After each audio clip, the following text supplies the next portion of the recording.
Did you know that while the dramatic effects of Phylloxera may seem a very long time ago, almost 150 years, the effects of Phylloxera are still felt extremely viscerally today? Let me give you an example. In South Africa, before Phylloxera, Semillon was possibly the most widely planted cultivar in all the winelands. In fact, it was so ubiquitous, they didn't even use its proper name. It was just called Groengrape or green grape. And yet, after Phylloxera, when it came time to replant, wine farmers chose Cinsault as a replacement. And that dramatically changed the face of South African wine. Today, Semillon is a delicious but tiny minority in the South African winelands. The same thing happened in France. In Madiran, AOC, Tannat was the vast majority, and really its big, rich, structured wines defined the flavor profile of Madiran wines before Phylloxera. After Phylloxera, no one was really in a hurry to plant Tannat at all in Madiran, and so today the cultivar is all but extinct in France. A similar thing happened with Malbec or Cote in Cahors, although admittedly to a slightly lesser extent.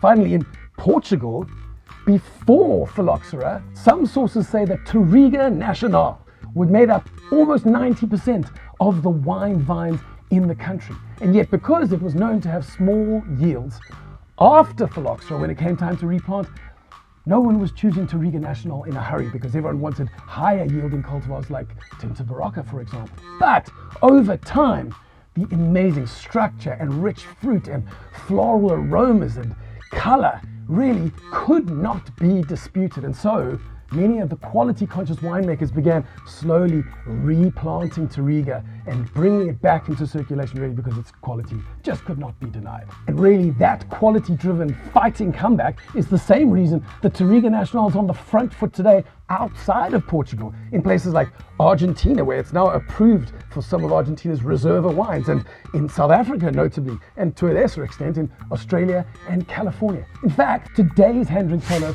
wine of the day is one such South African Touriga Nacional, which is the Boplaas Family Reserve Touriga Nacional, which it should be noted is a massive quality step up from Boplaas's Portuguese collection Touriga Nacional. Now, while the wine is very much still vinified by Margot Nell in the Boplaas cellar in Calitzdorp, the fruit actually comes from the wine region of Stellenbosch. To give you some context to understand the wine, we're going to go through a little history of Touriga Nacional. The cultivar is believed to have originated in the Dow, which is in central Portugal, and as the book Wine Grapes, written by Julia Harding and Jancis Robinson and Jose Buemo, as it points out, this little theory would in turn support the theory that Touriga Nacional got its name from the village of Tourigo, which is in the Dow. As I've said elsewhere, Jancis Robinson quite helpfully compares Touriga Nacional to the more familiar Cabernet Sauvignon, in that it has amazing rich structure and color. She then goes on to say that the way that Touriga Nacional blends with the lighter, often more elegant Touriga Franca is the same way that the rich structured Cabernet Sauvignon blends with the lighter, more floral Cabernet Franc. And so that helps us get an idea of how these grapes work together. I would just add, while comparing Touriga to Cabernet, that Touriga Nacional often provides much more plush black fruit in the middle. It's a little less bony than Cabernet Sauvignon can be, but then to be fair, Touriga Nacional is also a little bit less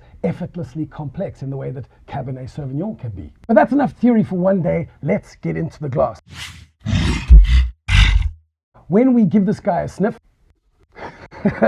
well, we can definitely see that the wine textbook gods are smiling upon us, because this is classic Touriga Nacional. So to start, let's ignore the fruit for a while, because that's kind of the obvious easy part. It's quite a fun little exercise to define the wine by what lies around the fruit. So in this case, on the nose, we get lovely, vivid fennel notes, this beautiful sort of spicy licorice herbal hint. Then adding another layer is some more savory, slightly more complex tobacco leaf type elements. And there's even a little floral push of lavender. And then moving away from the primary notes, we move to the influence of oak on the wine, and we also get lovely sweet vanilla and perhaps even a hint of cinnamon.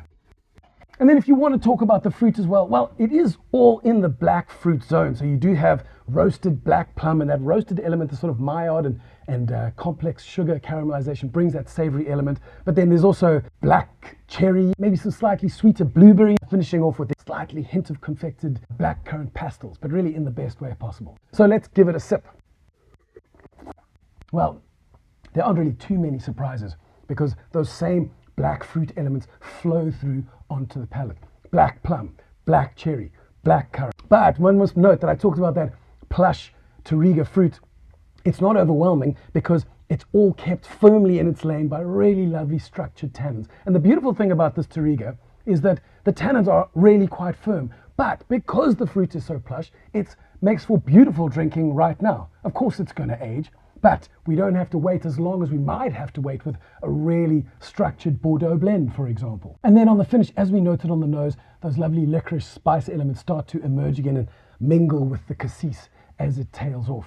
Now, I'm sure any die-hard Cabernet fan can definitely see the appeal of this, I guess, classic Portuguese variation of the theme of lovely, rich fruit, rich color, rich structure, with a little bit of spice complicating the whole picture. So if this whole conversation has just piqued your interest on Touriga Nacional, I've left a link to 2 more videos on South African Touriga Nacional, examples that you can get to grips with and learn a little bit more about the regions in which it's grown. And also, it'll show you what the dynamic South African winemakers are up to when they are working with these really interesting Portuguese cultivars.